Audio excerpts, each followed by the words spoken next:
Hello, and welcome to Why This Beer, the podcast where we uncover the stories behind your favorite beers. I'm your host, Darren Binema from Neighborhood Brewing, and I'm joined, as always, by my co-host, Aslan Graves from Main Street Brewing. In this episode, we have a great talk with Octavio Pauley of Beva Brewing and Blending.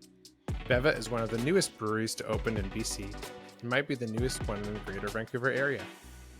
Not only are they making fantastic lagers and some very tasty IPAs, but as the name suggests, Beva Brewing and Blending doesn't just stick to the classic styles. Octavio and his team are also producing mixed fermentation beers. And if you're not familiar, mixed fermentation involves using a blend of yeasts and bacteria to ferment the beer, blending acidity and complexity in a slow and gradual process. With the Farmhouse Festival in Vancouver right around the corner, we thought it fitting to highlight a brewery dedicated to these unique styles. And speaking of which, if you're planning to attend Farmhouse Fest, please come say hi. All three of us will be there pouring our funky beers. Aslan will be there showcasing some award-winning brews from his Garage series, and at Neighborhood, we'll have some mixed culture beers with lovely fruit and grape additions from our friends in the Okanagan. So come by, say hi, and without further ado, here's our conversation with Octavio. Enjoy. So, here we are. We've got a special guest, Octavio Pauley of Beva Brewing and Blending, one of Vancouver's, or it maybe still is, Vancouver's newest brewery. Yeah. Welcome, Octavio. Thanks for having me. So starting out from semi-pro paintballer to brewing, what was your journey? What was your first exposure to craft beer? What brings you to here? Yeah, right. I guess very first exposure to craft beer is just living in Washington and growing up there. And, my dad and all his friends always had craft beer around. It was very rarely, macro beer. And so what were those first craft beers? I'm trying to remember, Pyramid apricot ale? No, it was mostly like stouts and porters for my dad. So like Samuel Smith's oatmeal stout was a big one, but then also like Deschutes, like Black Butte and Obsidian stout. Nice. And Elysian's like Soothsayer stout. And like, nice. Yeah. And then Boundary Bay had a big like imperial stout too that was always popular. Yeah. And then going to university too in Bellingham and just like going to university parties and people bring craft beer, which is wild. That's wild. Yeah, man. Yeah, what? That's Western Washington State University, right? Yeah, that's right. Yeah. Dang. You gotta be baller to be doing that. Well, you could get like a 6-pack. I remember getting a 6-pack of like New Belgium. Like they had a triple or even the Ranger IPA, and it was like $6, $8. Wow. It's like mathematically this makes sense. Like I could get a case of Rolling Rock, but like yeah, exactly. Yeah. And after that moved to Canada and moved to Vancouver to go to school for jazz, and then got into home brewing while I was there and met some other home brewers that are now also professional brewers. Nice. And just fell in love with brewing, so thought I'd give it a go after graduating. Who was that you were in school with? It was Aaron McInnes and Stefan Thorderson were both out at Iron Road, and then another guy named Scott Wanup who was at Brassneck for a lot of years. Oh yeah. Sweet. Nice. Yeah. Is James also, you play music with James? Yeah, play music with James, but he was going to UBC, so we didn't know each other at the time. Yeah. Strong jazz contingent in the really weird, right? Craft beer. Who knew? Yeah. That's sweet. Yeah. And so what made you change from jazz besides the lucrative career of being a jazz musician? Yeah, I mean, both are pretty lucrative, I guess, huh? I don't know. I was just really into brewing, and I still loved playing jazz and playing music, but it was like the craft beer scene was just kind of flourishing in Vancouver, and like being a part of something fresh and new and something that people enjoy. It just sounded really enticing and a lot of fun. People enjoy jazz as well. Sure, yeah, but it's like one of those things you gotta like force people to like it. Whereas like beers, people like it. Yeah, that is nice. The nice thing about it, Yeah, the barrier to entry is low, right? Yeah. Speaking of barriers to entry, what was your first brewery job? I was at R&B Brewing, right? Like the month after I graduated university. So that was back in 2015. And it was like a pretty fresh crew and pretty like good opportunity to learn because House Sound had just bought R&B Brewing at the time. Oh, cool. So they basically like a new breath put into it at that point. Yeah, whole new crew of people, a lot of renovations. R&B was nearly 20 years old at the time, so there was a lot of repairs and cleaning that needed to happen. And they were still using dairy tanks, like horizontal dairy tanks. So then, we used those for the first 6 months and then got normal conical fermenters. And just learning like a ton of workarounds and how to just do things with what you had, which that's definitely a trial is by invaluable fire situation. Yeah. Learn to roll with the punches. Yeah, totally. Yeah, I'm sure like now having like a more set up brewery, you look back on those days like kind of like fondly, but also happy to be past it, I'm sure. Yeah, a good day was if something major didn't break. Right. Yeah, it's like, okay, how can we fix this very, very quickly and for free? Yeah, exactly. Duct tape. Yeah. Sweet. So you go to Peaceful Restaurant then a lot? Oh yeah, that was a big thing with the R&B. Is like how fast can you run out the alley and into the Peaceful back entrance, and then like get back before you start boiling. This is a restaurant like beside you guys there? Yeah. It was like they shared the alley, and so it's no longer there anymore, unfortunately. I had a couple meals there when I first started at Main Street. But, cheap every vegetarian meal lunches. I tried to get was there'd always be pork mixed into it. That's how authentic it was. Could say vegetarian on the menu and still have pork in it. Yeah, I like Chinese restaurants like that. I'm like, you want it to taste good, right? Yeah. That's what they would argue. Yeah. Cool. So how long were you at R&B for? Was that like a year and a bit, or longer just over than that? 2 years. I was there, closer to 2.5 years, and then after that, I moved out to Alberta to help open a brewery called Snake Lake Brewing. Oh yeah. Yeah, and then stayed there for a few years, and it was good experience learning how to run a brewery and helped build it all, and started from when it was just an empty warehouse to running it, and running a fairly decent sized production brewery with a very minimal staff. I heard Darren was like, "What? Octavio worked at Snake Lake? Like, that's the Pilsner that I always see pop up." It always beat me in all these awards. I think it won like a few years in a row at we won Canadian Brewing Awards. 3. It wasn't like we won 3 gold medals in a row, but I think we won Canadian. We placed in Canadian Brewing Awards like 3 years in a row. It's crazy. Yeah. So it was good. Good sign of consistency, I guess. Yeah, that's super good. Yeah, it's a nice thing to be able to open a brewery and then just within the first little bit, just have a consistent amount of awards for a lager off the get. Yeah, totally. And it's like the IPAs would win and stuff, but it's like if the Pilsner wins every single year, that's just rad. Yeah.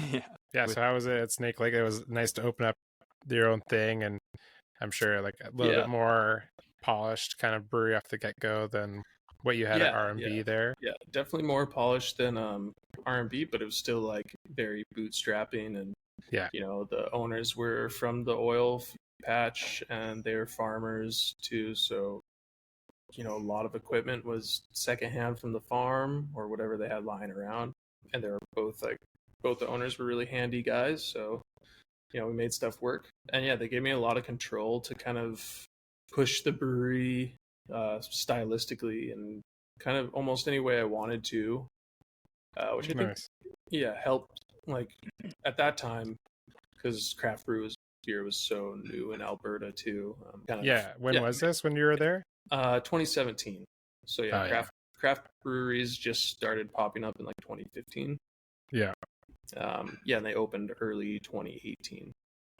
Brewed a lot of hazy IPAs because that was popular, and not really no one else was doing it in Alberta at the time. No, and then like all the breweries exploded like 2 years, basically around that time. There was like tons of breweries opening up. It was shocking how little breweries actually were there around that time, and then you could just see it was going to explode. Yeah. And more than BC, I think now. Possibly, yeah. They just got so many small towns. Did you find coming from the West Coast that you had to adapt like flavors or expectations at all, or well, I didn't really. I probably should have in some instances, but I think at that time I was still pretty new and like had such a vision that I was like, people need to be drinking these beers, and that's what I was used to. Right. So we made like one beer was like a red ale, but it was like a really California-y West Coast red ale, so a little more bitter, and it was dry hopped with like Simcoe and Columbus. So it was a bit more punchy than I think people are used to. You know, when people in Alberta hear red ale, they think like Rickard's Red or something. But yeah, I think it mostly worked overall, but there's definitely sometimes I probably could have pulled it back a little bit. Well, you had the Pilsner on tap, so I'm sure you had that, light looking beer that was ready to go. Yeah, it's 3 cool. gold Like, awards can't be wrong. Yeah. You're kind of pushing like what you want, like the people to drink, I guess what you're saying. Like instead of like waiting for them to like dictate it, you're trying to like dictate kind of what was exciting you. Yeah, totally. Yeah. That's cool. Did you find being closer to like where a lot of our malting comes from? Did you have like any opportunities to use red shed malting out that way? Yeah, I think it was just a bit easier to get different malts from small maltsters. When I was there was really only 2, like not large, but like, more moderate sized ones that you could actually order malt from. And now I think there's a couple more that have popped up. Nice. But using Red Shed, they were like pretty new when I got out there. And there's another one called Origin, which I used a lot of. They had some nice base malts. Nice. And then RAR was right there, like 30-minute drive away. You go tour that facility? Yeah, and we would just get direct pallets of malt from RAR too, so it was a bit just right from the source, I guess. Nice. Yeah. So what made you leave beautiful Alberta come back to... then I left, I guess, with the idea of starting this project, Beva, and it didn't have a name at the time, and we just kind of had an idea, and we needed to be a little more serious. But then it took a little longer than we anticipated to find a building, so I kind of hopped around to some different breweries and do some different things while we were trying to find a building, which is not the easiest thing to do in the Lower Mainland. To find the right space with the right price. Yeah, exactly. Yeah. I mean, it seems like you found a space that's pretty unique. If anybody hasn't been there yet, it's like this cool corner lot. What's the address? What's the neighborhood in North Van? 1405 Pemberton Ave in North Van. And it's almost got a diner-esque feel, but in like a modern sense, and it's bright, clean. At the same time, doesn't feel sterile. It's cozy and inviting. And has windows in the production space, so you can actually see outside. What a novelty. How did you go about finding that? How did you go about finding your location? Did you get like a realtor? Or so we got a realtor who came recommended from another friend. And so he kind of, we did a lot of the research on our own, and then he kind of facilitated a lot of, just dealing with contracts and negotiations and all that. And it's kind of weird because in BC you need a commercial realtor to even like communicate to be able to rent a space or lease a space. Okay. But yeah, finding him was good. But he was a little hands off at the same time. But yeah, it was exactly what we needed. We just wanted to find a space and have him help us seal the deal. Yeah, seal the deal. And he Nice. was actually one of the owners of Dogwood Brewing as well. Oh, okay. Oh. Small world. So how for other people looking to open up the brewery, how long would you say it took you from like kind of actively looking for a spot to when you maybe sign the lease? It was about 2 years. Perfect. Yeah. So we started like actively looking. Yeah, I want to say in like spring of 2020, and then by what would it have been? Yeah, fall of 2021. So maybe more like a year and a half. We were like signing a lease, but our lease didn't start, or like the negotiations probably took about 4 months, to be honest. And then, oh wow. Yeah. And then we signed the lease, and then our possession wouldn't be for like 6 months after that. But that was totally on purpose. We were looking for something a bit that we had some leeway. Right. Were you always like, you guys are set up in North Van? Was that like always the spot you were going to be, or did it just happen to be there? Yeah, a little bit of both. We had like a few areas we were looking at, and obviously one big one was Mount Pleasant. I live in Mount Pleasant, and so does my business partner Graham. And we knew breweries would do well if they're in Mount Pleasant. You have tons of people always coming around. But then probably second was North Van, and we were looking at a lot of buildings in North Van too. So it just kind of worked out that way. Yeah. And all the buildings are just basically set to be demolished in Mount Pleasant. Right. They're all in various amounts of disrepair, I guess. Yeah. Beva's got like a pretty unique thing in Vancouver as far as like doing a mixture of lagers, IPAs, but then like a pretty big focus on mixed fermentation.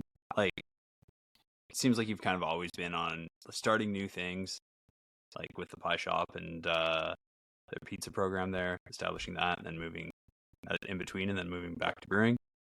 Like, how did you set out to make Beva unique, I guess? Yeah, I guess it was that, like, trying to do like the lagers, IPAs, and mixed ferment beers. I thought would be like enough to be a mix, have enough variety, but kind of just sticking to those three things would, be a focus as well.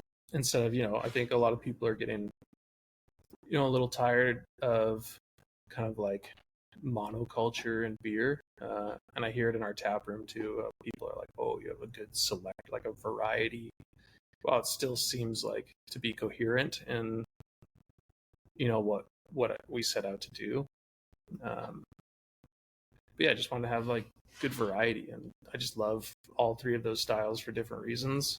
And obviously with like the Pilsner at Snake Lake, kind of solidified some techniques. And continue to improve on those to try and make lagers even better. And there are always people who always drink lagers. It's like biggest pretty safe bet. Yeah. Just trying to find definitely something you can drink more of. Yeah, totally. And we're finding it this summer. Like, it's really interesting sales wise. Like in the beginning, everyone was buying IPAs, like liquor stores, and even in the tap room, it was like a lot of IPAs, but tap room Pilsner was always number one. Yeah. And then this past month, it's just lagers exploded, and we're just selling more lagers than anything else. Yeah, why do you think that is? Do you feel like people's palates are changing, or people getting older?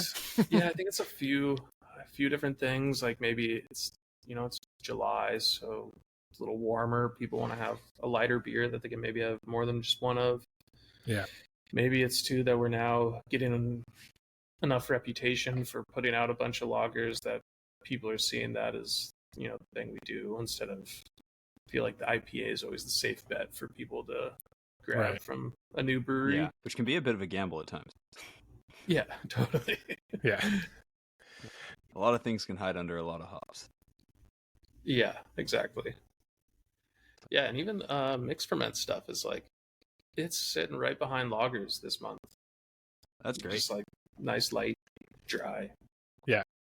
And you guys do make a point of making, they're not over the top mixed ferment beers. They're No. sessionable everyday beers. It's like a table beer or things like that, which is really unique. When you're doing that stuff, I mean, the combination of like lager and mixed ferm, those are kind of like both sides of the seesaw on beers. And you're packaging a lot of them. Like, what steps have you been taking with these products when it comes to packaging, switching tanks from mixed ferm to clean? Do you have dedicated stuff? Or? Yeah, a bit. So for packaging, it's pretty easy for us because we're using mobile canning right now. Yeah. So the company we're working with, Local Canning, has 2 separate fill heads. So it's just one day as a mixed ferment day, and then another day is a clean day. Nice. Okay. And they have all separate parts. So it makes it really easy in that sense. And then, cleaning wise, it's like, we have dedicated soft parts. But we also have an autoclave now, and just like, normal cleaning procedures, I guess, between clean beer and mixed ferment beer and stainless tanks. Yeah. Just caustic acid. I'll even like boil the tank sometimes. So I'll run boiling water like through the hot liquor tank and into the bright tank or fermenter. Just to pasteurize, just kill it all. Yeah.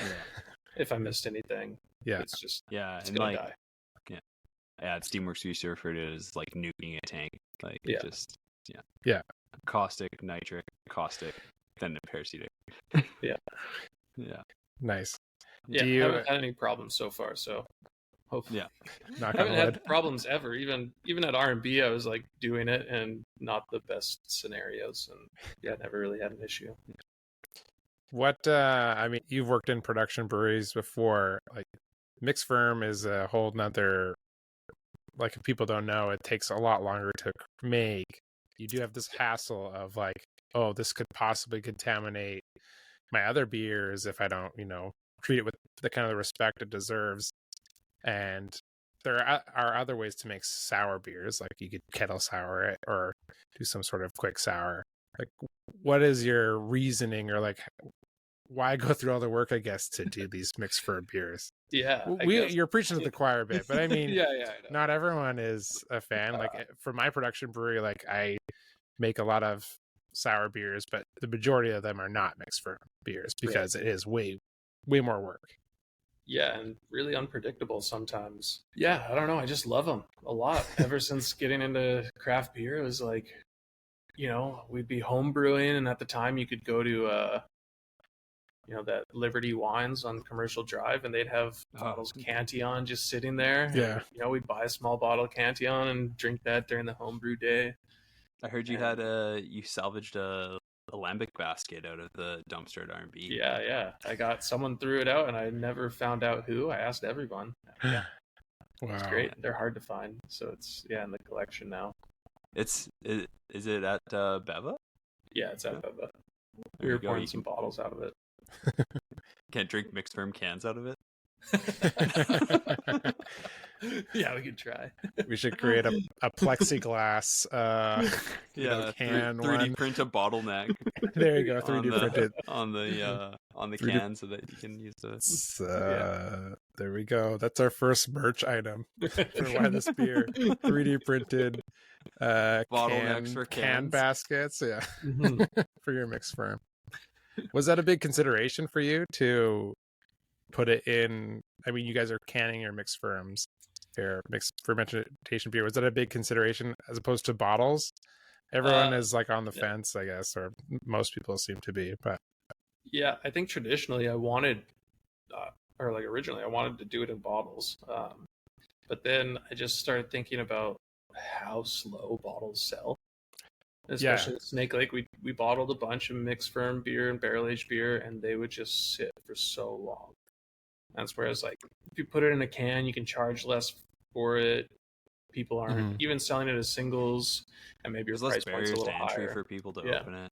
Yeah. Totally. Yeah, and it's like, for whatever reason, like a 16-ounce can, that's no problem for someone to drink. But then, you get a 750 ml bottle, and then they become more special even if they're not more expensive.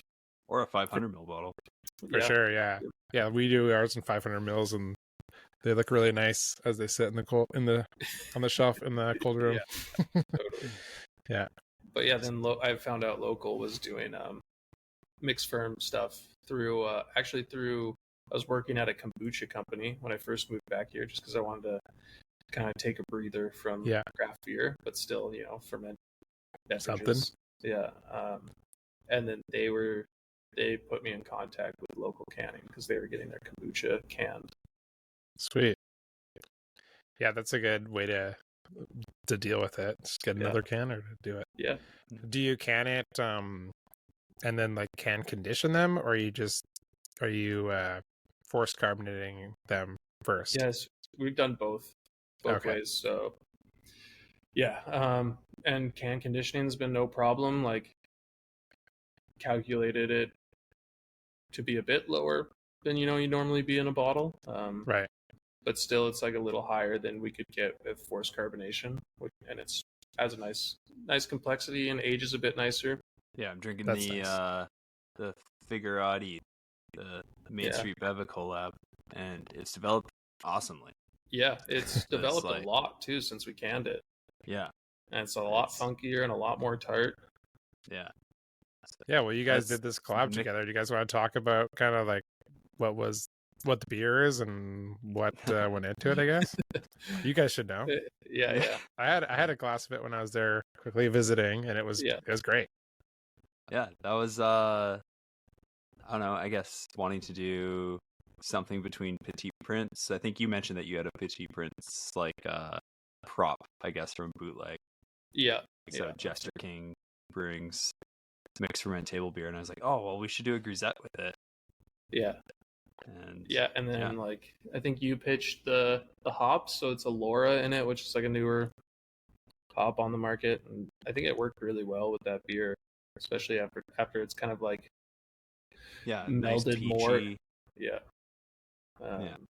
And then there's a bit like I've barrel fermented like three barrels, so like 30% of the beer is barrel fermented. Okay. Yeah, is that a common thing you do where you pull a portion of your stainless, or what would be stainless, and ferment it separately wood and then blend that?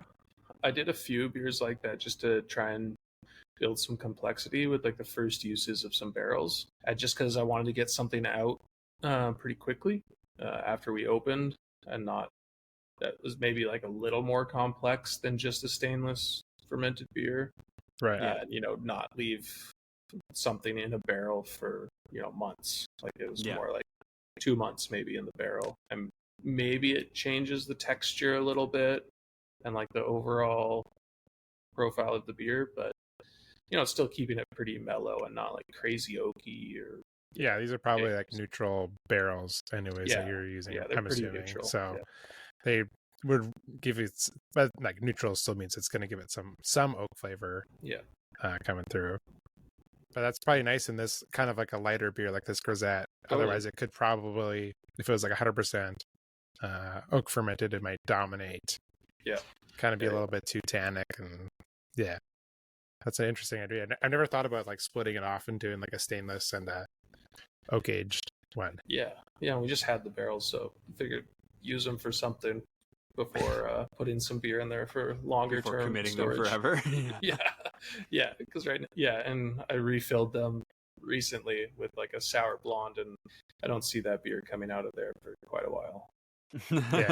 Sometimes it's like dictated on like what you're doing. Like, this is going to be in there for a while or not. That's sweet. Nice. And for anybody who doesn't know already, just the fact that like the lagers are so clean, there's no signs of any cross contamination. Nothing. Everything's been super stable. It's a true testament to like your consistency in your throw process and playing both sides of the sword. That's a good segue into the lager, the Pilsner. You want to tell us about your core Pilsner there, what the name is, and kind of like the story behind? I know there's like a story behind the label, which I don't really know. So totally. Tell us more about it. Yeah, so one of our core beers that we've, I guess, say in the beginning, we didn't really decide any core beers, so we just kind of said let's brew a bunch and see what sells, and then we'll decide.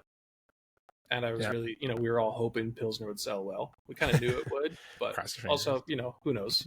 Who knows what the market? But yeah, it sold well. It sells great out of the tap room, and so it was like the first one to stick as a core. And yeah, so Nice. it's just a northern German style Pilsner. I'll show the label. It's not too washed out there. Yeah. And then we kind of have this whole like branding system. So like it'll give you all the information on the bottom and then kind of like a design up top. So a northern German style Pilsner, kind of like an evolution of the Pilsner I was making at Snake Lake, a little more, like quite a bit more German malts in it. Okay. Whereas, at Snake Lake I was using a lot more Canadian malts just for price point. Yeah, pretty similar hopping rate, though I've changed how I hop the beer over time. Moving away from whirlpool hops, which is kind of the North American way of doing things, and going towards more of like a traditional German hop schedule with a lot more boil hops at different stages of the boil. So yeah, it's getting like a nice hop character. Are you doing first wort kind of hopping? Yeah, first wort and then like a 30-minute, 10-minute, and then a small whirlpool. Nice. Which the whirlpool edition isn't technically traditional to German brewing, but you got to be a little different, I guess. Yeah. Well, you have to. It's Canadians that are mostly going to be drinking this beer, so you gotta. Totally. It's funny, like you gotta kind of adjust to what people are expecting the beer to be as well. Mm-hmm. Yeah, and I think we definitely expect a lot more hop character as like craft beer drinkers. Yeah, or at least hop aroma, not necessarily hop character, because it's a different thing, I guess. What kind of hops? Oh, go ahead. Oh yeah, people. I've just always said that they're like, oh, I didn't. Even with the Snake Lake Pilsner, they're like, oh, I never thought it was hoppy enough, and I was like, I don't know, it's pretty bitter. It doesn't have a ton of aroma. It's not aromatic.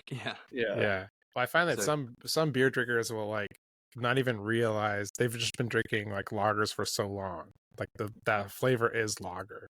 Yeah, and not really like pulling out that this is coming from the malt, this is coming from the hops. They're just like, this is it. Yeah, this is what it tastes like. Yeah. What kind of hops are you putting in this beer? So it's Magnum for first wort, and then mostly Tettnanger, and then a little bit of Pearl. Nice. Keeping it classic. And the malt you're using, like, are you a Weirmann guy, or are you a... Yeah, I'm a Weirmann guy. Weirmann, just their standard Pils malt. Yeah. And then still a small percentage of Rar Pilsner as well. Okay. Just kind of like blend it. It might be more even like a superstition at this point, because, that Snake Lake Pilsner won so many awards. I was like, right. Have like a little blend of Pilsner malts in there. Just a small amount. Yeah. Sometimes those European malts can be pretty like almost too flavorful though. Yeah, especially like the the Barca varieties, pretty biscuity. Yeah. Super. Yeah. Sweet. I'm a fan of that as well. It's a little bit of. I was editing another podcast and I talk about where I buy forked kinds of Pilsner malt. But that's the times we live in, guys. Yeah. That's what you want. You don't have a different base Pilsner for every different lager you make? I only use Pilsner malt, but every single one's different. Yeah. No, I'm not. It's got more bite. Yeah. This one's totally different. Yeah. Sweet. And then for yeast, are you doing something different for that, or not really? Just keeping it simple. 3470. Kind of like all the lagers I really like drinking. Use that yeast. So just keep in line with all that. Like the Chuckanut. I was like, talk to the Chuckanut guys when I was developing the Snake Lake Pilsner. Yeah, and then breweries like Gold Dot is a newer one. Yeah. It's like all kind of that same style. It's all 3470. Yeah. It's all 3470. It's true. It's pretty unbeatable, and it's so easy to use, I've found too. Yeah, so repitchable, so clean. Like, Yeah. you can get a little isoamyl out of it sometimes, but just some spunding, it kind of goes away. Yeah. And then, so are you spunding? Like, what temp are you fermenting at? Yeah, so all pretty in line with those other breweries I was talking about. So fermenting cool around 10 to 11 degrees sometimes. Yeah. Spunding the last couple Plato of fermentation. And then the only thing I think I'm doing that would be weird for a Canadian brewer is doing cool diacetyl rests. Oh yeah. So definitely not rising after it hits terminal for a couple days. We'll chill it down to a couple degrees, and then let it sit there for maybe a week, and then chill it further after that. So you're expecting during your partial crash for your VDK to clear? Yeah, totally. And you're kind of, I guess the thought behind that is you're retaining a lot of sulfur compounds. That's going to help further along and helping your shelf stability and aging. Neat. Oh, interesting. Cool. Yeah. Like traditionally in a lot of like North American brewing, people are typically taking their lager, and then when it starts to trail off towards the end of the fermentation, they're bumping it 2 to 3 degrees. Sometimes it's like 5 degrees. Yeah. In order to accelerate diacetyl rest. Then once it clears diacetyl, then they're crashing by 2 degrees a day or something like that. That was like the original protocol I remember learning. So I've been doing that one for a while, and I just got through reading that new lager brewing techniques, and that's like all those breweries I like are doing the same thing. Yeah. Cool. I haven't read the whole book yet, so don't spoil it for me yet. No, I don't need to. Yeah. But yeah, I don't know. I gave Aslan one of those Vienna lagers just to kind of like make a point of that. That beer's like 6 months old at this point. Wow. And it's still tasting great. Like it tastes fresh. Yeah, it tastes fresh. Like, yeah, it totally works. Like, are you finding that your diacetyl is taking longer to clear, or you're not really seeing much difference? Not much difference, because it's mostly gone after that primary fermentation, even before I chill it a little bit. Yeah. Are you using ALDC or anything like that? No, not even. It's just mostly like really healthy. I've been able to keep like really healthy pitches here, like at Beva, and just really strong fermentation. So it clears pretty quick, and then chilling it's just kind of like, you leave it. And I'm not like checking it every single day, because I've already like allotted a certain amount of time. Right. To kind of. Yeah. You have a timeline for that beer anyways, and if it doesn't clear by Thursday, it'll clear by Monday, kind of thing. And exactly. And then it's just like, it doesn't condition at 0 for an next, couple more days, but that's not really a big deal. Yeah. I've heard of other breweries do that. I don't know, a lot of those breweries, like you mentioned before, like they do that fermentation schedule, but I'm too chicken, because I have all these, core beers that I'm like, I just can't afford for this beer to not clear diacetyl, or if it doesn't. So, but I do like the addition of the sulfur. I have found like some of our beers, if they've fermented slower, they retain some more of that sulfur too, because they're not fermenting as vigorously, and we're losing those little volatile things. So and I've only had it a couple times where it's like, actually with the one beer that we had, this most recent one lager that we just put out this week, it kind of had a lot of those sulfur compounds where it was a bit too aggressive for the vast majority of its like conditioning time.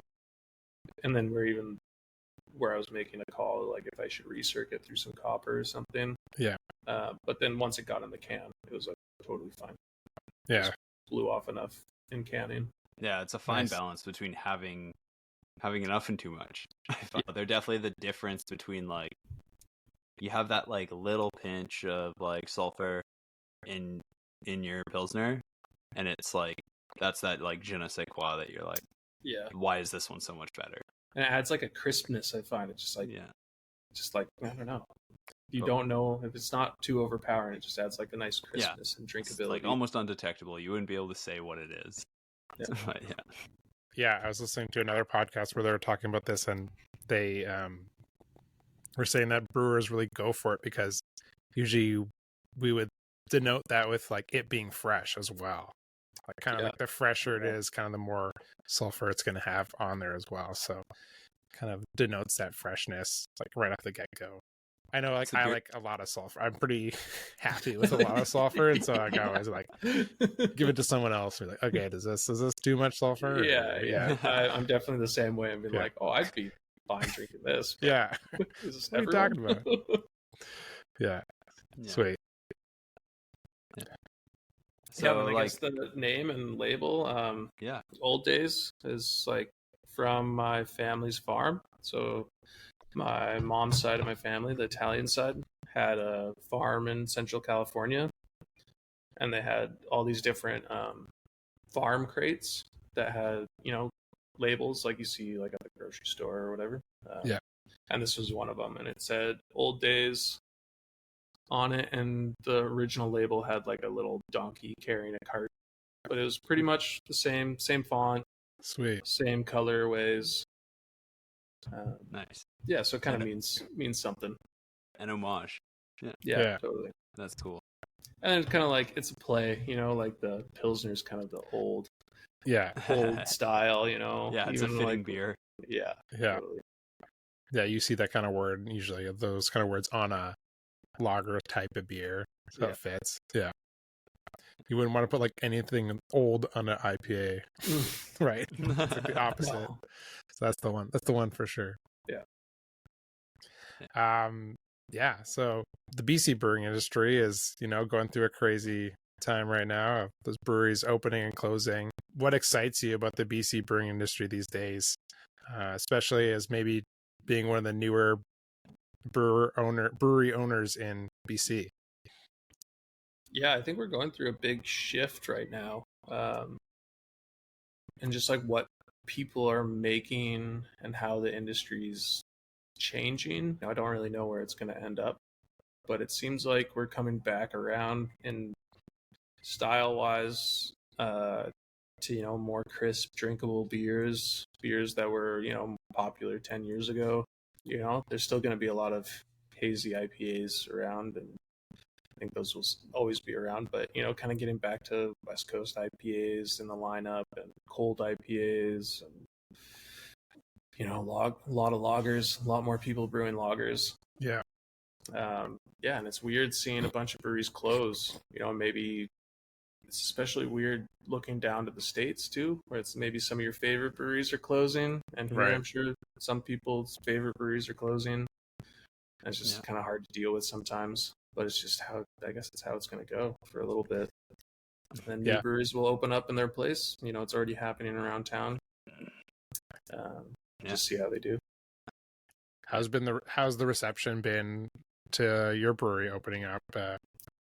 Reception's been great.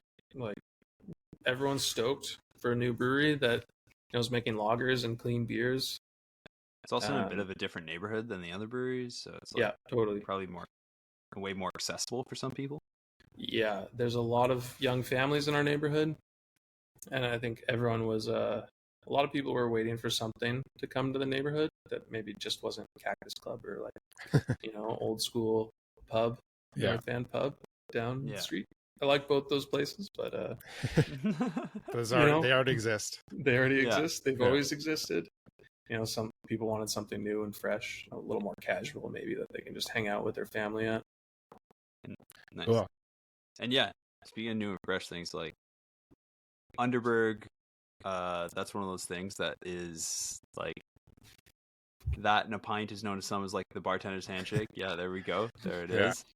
And he's got one at the ready. Like you happen to be the only place I know of in Vancouver with it of what is the best Beva beer to pair with a shot of Underberg.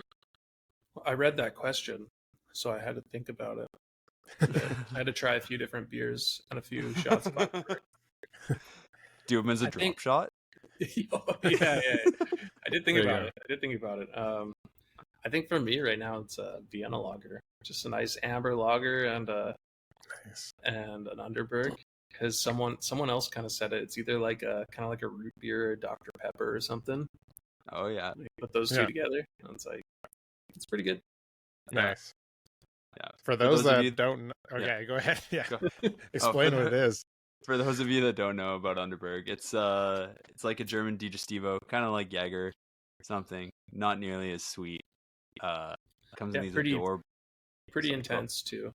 Yeah, comes in these adorable little bottles that are wrapped in craft paper, and yeah, it's a nice like little digestivo. Are they even a full ounce? No, they're only 20 mils. Yeah, so it's just like it's never too much. It's kind of the the last goodbye. Yeah, and then you get to keep the little caps, and if you send them in, you get prizes. Yeah, What? There's a reward program that's pretty. You got a pizza party? That would be good. No, you can get like a bandolero or a little truck that carries Underbergs. What? Plate sets. Yeah, That's all sweet. sorts of silly little things. Little knickknacks to put in your Underberg china cabinet. Yeah. Yeah, that's one thing that was like they're super popular in the craft beer industry in the States, and so I kind of like always knew about them, always been around them, but just no one had them here for the longest time. They're hard to find. I actually saw them in Alberta for the first time in Canada while I was there. Yeah, the Legacy liquor store I saw the other day actually has them. Yeah, they have them now, but they're not classified as an alcohol in Canada, so you don't pay taxes on them. Yeah, you don't have to go through a rep. You can buy them on Amazon. Yeah, perfect. Yeah, you buy or everything you can buy on them at Amazon. Beva. Yeah, or you go to Beva and have one there. Please come. You can please come here and buy it. Yeah. There you go. Yeah, we don't sell a ton of them. I think, because people just don't know what they are. Yeah. But we push them on people sometimes. Right. It's like an espresso martini. You got to like sell one to one person, and then it snowballs from there, right? Yeah, exactly. Sweet. So, it seems like you're pretty busy with a lot of things. When you do have time away, what takes up your time outside of brewing?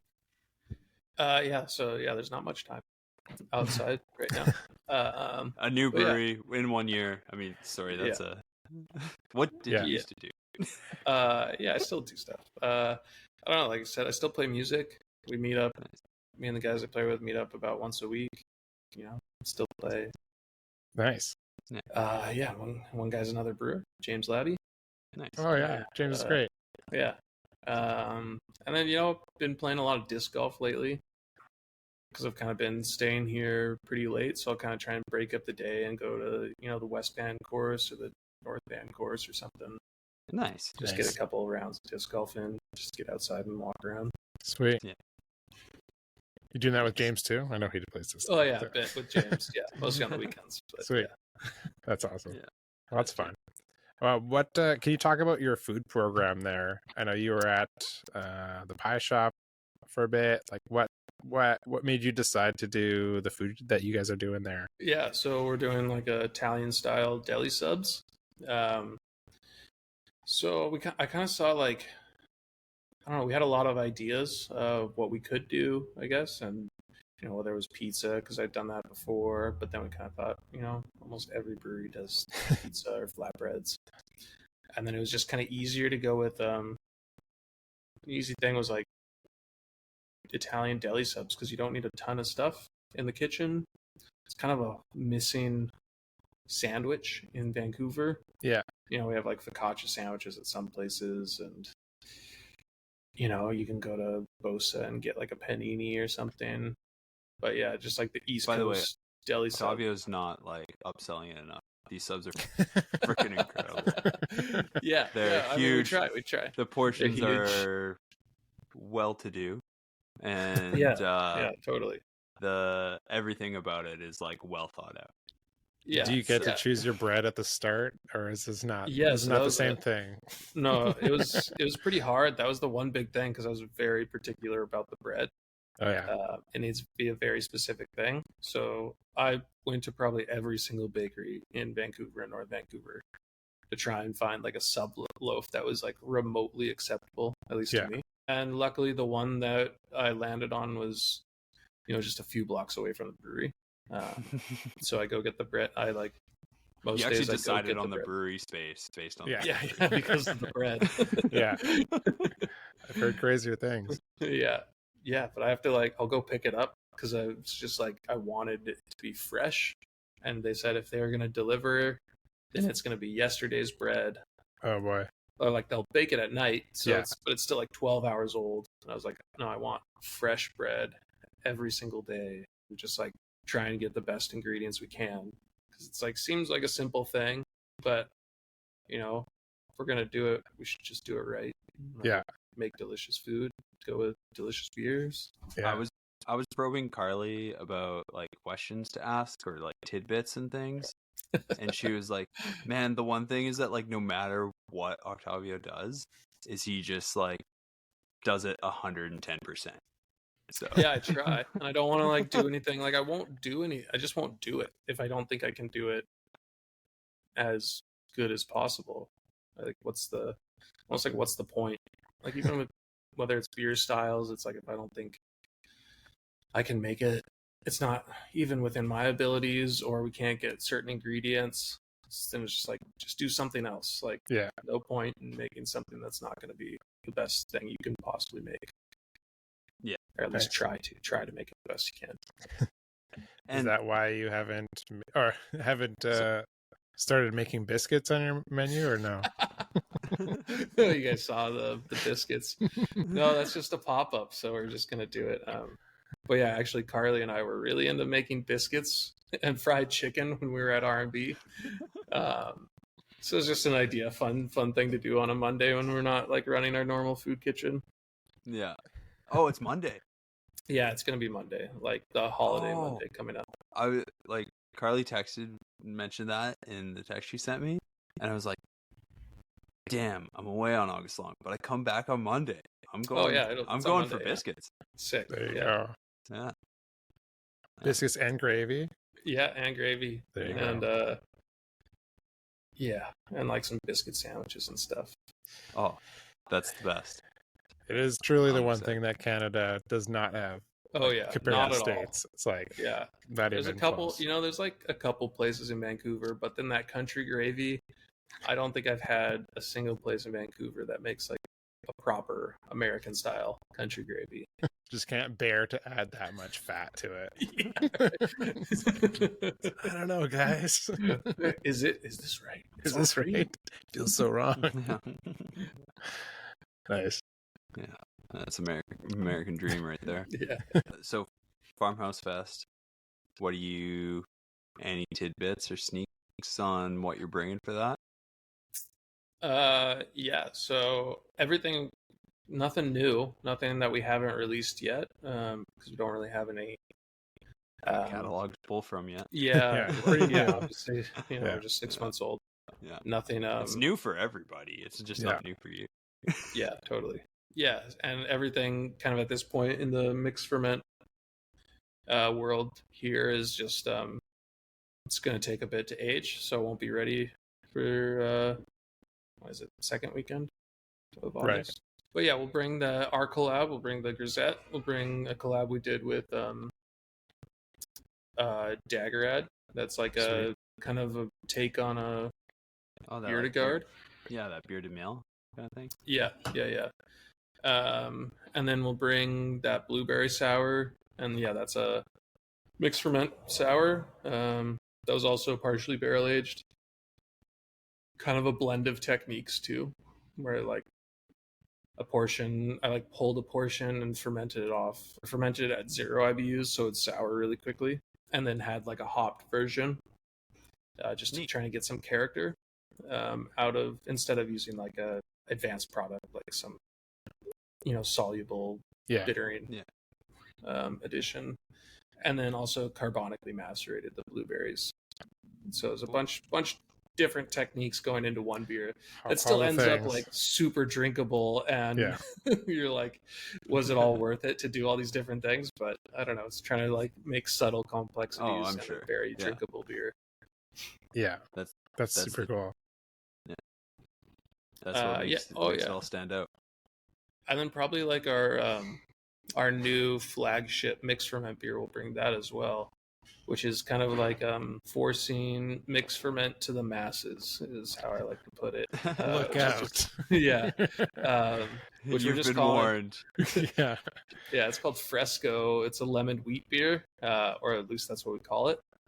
Ooh. So it's just like a 4%, kind of like a wit grain bill. Yeah. And then it's just fermented bone dry. So it's using like so little malt. Then it has some lemon peel in the kettle, and then some lemon juice, like post fermentation. Sweet. Cool. And then it sours. It sours because it's pretty low hopped before adding the lemon juice. So the lemon juice is kind of like almost using it as like a pH correction, just to drop it a couple more points. And it's just like super tart and drinkable and just mildly funky. So your kind of everyday person can drink it and doesn't even know. And then like brewers will drink it and be only like, in magnums. Yeah, it's only in magnums. Yeah, but it's the good one that like a lot of brewers drink it and they're like, this isn't normal. This isn't like Right. And then I'm like, yeah, it's mixed ferment beer. That's sweet. Do you have like a house culture for something like that where you're gonna just kind of pull from and then okay. Yeah, we've had like a house culture going for all of our different mixed ferment beers, which is just a few different saison strains, a couple wild Saccharomyces strains, and some different breaths and bacterias. Sweet. But no pedio to kind of keep things moderately consistent. Yeah. Ain't nobody got time for that. Nice, that's sweet. Do you like, are you one of those mixed ferment people that will like use this house culture for like everything, or do you like to add things like some people are like also like, oh, I want actually like this one, I'll add another culture, or try to adjust the mixed culture somehow by like adjusting your fermentation profile, I guess? Yeah, so that's I was taking kind of like a Jester King approach to it, I guess, where it's like everything is the same culture, but you just kind of change your wort composition or your bitter in or strength to try and change the beer overall. So just to like, use hops in order to restrict the souring, or this blend is not like the most predictable. So that Daggerad collab we did was bittered at like 35 IBU and still soured quite a bit. But I think that was more to do with adding some re-fermentables. Like we added some honey like after the primary fermentation, and then can conditioned as well, which I think dropped the pH a bit more. So learning kind of how to control kind of an uncontrollable yeast. Just tame it. You're domesticating it or learning its ways. It seems like that happens a lot with people's mixed cultures. Like the first seasons will be exceptionally sour, and then over time it starts to mellow out, and I don't know totally the science behind it, but then it starts to kind of like, I think maybe the Saccharomyces is starting to get stronger in this kind of not great environment to be in for Saccharomyces, and then starts to overcompete the lacto and stuff. So and maybe the idea is hopefully eventually it gets a little more consistent. I'm sure it will be over time. But I'm probably gonna start like changing it up. There's a couple beers we did with other breweries, or one beer in particular we did with Studio Brewing that was using a different yeast blend. Okay. And it was quite popular, so I might try and bring that back. A lot more tropical and like stone fruit forward yeast blend. It's kind of like maybe a little more palatable than having like a super peppery like saison forward yeast blend. A bit more challenging to like some Yeah, newer beer drinkers for sure. yeah, definitely. And I find like a lot of our beers that have fruit or some other flavor, just like something that's not a plain saison per se, sell a lot better. Like one of our first batches of saison was just very traditional, like 5.5% saison, hopped pretty aggressively, and yeah, it didn't really sell that well. No, I loved it. Yeah, I loved it. I'm sure a it lot. was great. But and same with our collab, the Grisette. yeah. It's like it's a great beer. One of my favorite that we have going right now. Yeah. But it's Especially it's so drinkable. And it's just like just kind of sits around. that's like an everyday beer, I feel like. But Yeah. it's totally one of those things that everybody's like, well, what's a grisette? And you're like, well, Yeah. it's kind of like a more wheat forward saison. They're like, I don't. Saison doesn't I sell." don't know. Yeah. It's one tough of one. these days we'll be better at marketing than we are at brewing. Yeah. Well, and that was the change up in marketing too, was being like, okay, well, calling it saison didn't work so well, so let's call it a grisette and see if that works. Yeah. Only Yeah. marginally better, 5% better, Yeah. usually. Yeah. Yeah, I feel like maybe Strange Fellas is the only people who've like Yeah, Dagger Red too. Yeah. with Yeah. grisette. Like, oh no, I just mean like specifically grisette. Is it Roxanne? Is there grisette? No, I can't remember. Roxanne's a sour. Yeah. Hey. It's a great beer style, but it is like appreciated one in of my the nuances of it, right? So Yeah. it's a tough one. And I think those saison flavors are so intriguing, right? Like all these like phenolics and like white pepper notes, but they just don't really appear in other drinks that people are drinking these days. Like there's just no crossover. Whereas, like even like doing this Fresca beer, like, okay, even calling it Fresca, people are kind of like have an expectation of what that beer is going to taste like, right? And there's lemons on the label, so people get it right away. They're like, lemons. I understand what I'm getting into. Yeah. Whereas like, Grisette or even Saison is like I don't think we as brewers have done a good enough job branding that the way that we could have, because we were too busy brewing it. I don't know. Yeah. It's probably like maybe the last 10 years, it's probably like changed such a focus on hazy IPAs and all that. Whereas like before that, like people were maybe a little more intrigued in like whatever some different unique beer style was. Because nobody really knew anything about beer, and they just grabbed whatever maybe sounded a little different. Yeah, we peaked with the Twin Sails Cot Busser. That was the one. That was the peak, and everything. I think everyone made one at that time. They all took it to the festivals. They're like, we got a Cot Buster, and then I think it lasted that festival season. That was the one. That was the last one in my memory of like, no, that was we've done it all. It was a good beer, but I mean, we've been saying this is the year of lager for how many years? But I truly think it's the year of wheat wine. Wheat wine? Yeah.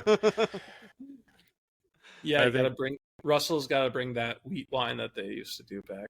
There we go. I think that that'll be our festival. Is like the obscure beer. You heard festival. it here first. You have to only bring obscure beers, wheat wines, rosettes, Cot Busters, land beers, whatever. Yeah, Adam beer. Bring it. Adam beer. Yeah. I mean, Temporal still makes one, or has one. So but, we have at least one brewer at the festival so far. Yeah. We'll get Tristan on the case. Cool. Is there anything else that we should be asking you before you get before the security lights come on there? Yeah, I don't know. I'm just trying to find the best lighting. But with all the windows, light changes quickly. Yeah, Octavio, thank you so much for your time. Yeah, that was great. I'm jealous that I didn't get to do a shot of Underberg with you. Should have dropped one off. I know. Hindsight's 2020.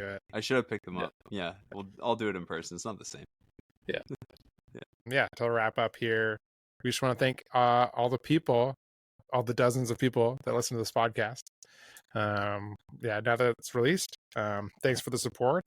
If you want to support the show, you can tell all your friends that drink beer and all your friends that don't drink beer to listen to the show. You can find us at all major podcast apps that are used, and you can actually watch us on YouTube. We're on YouTube now, so smash that like button. Subscribe. Yeah. Hit. I don't know where the things are, but yeah. So we're there. If you want to watch our ugly mugs, but or if you want to see the nice label that Beva has there on their beers, you can do that. Yeah, you can also subscribe to the podcast so that you know when every episode comes out. And if you want to support us, you can buy our beer. We make lots of tasty suds. You can find Beva beer at the Beva Brewing and is it Beva Brewing and Blending? Yeah, Beva Brewing and Blending in North Van there. I think just Google it. You'll find where they are, or follow them on Instagram. And you guys sell your beer in Vancouver area, I guess? Yep. Yeah, we're in most liquor stores now in North Van and Vancouver, and some in Burnaby and Langley. Sweet. So, the reach is growing. If you don't see it, ask for it. Ask for it. Yeah. You could be our best sales reps. Yeah, that's what I always say. And then if you want to support Aslan and I, pick up some Main Street beer wherever your favorite liquor store is, and if they don't have it, ask for it, or get some neighborhood brewing beer as well. We're starting to make our way into Vancouver. If we're not your favorite spot, then ask for it as well. But yeah, that's it. That's all plugs. Go to Farmhouse Fest if this comes out before Farmhouse Fest, and if it comes out after Farmhouse Fest, I hope you had a great time. I hope that Tristan opens up another massive bottle of something, and yeah, cool. Until next time, cheers. Cheers. Nice.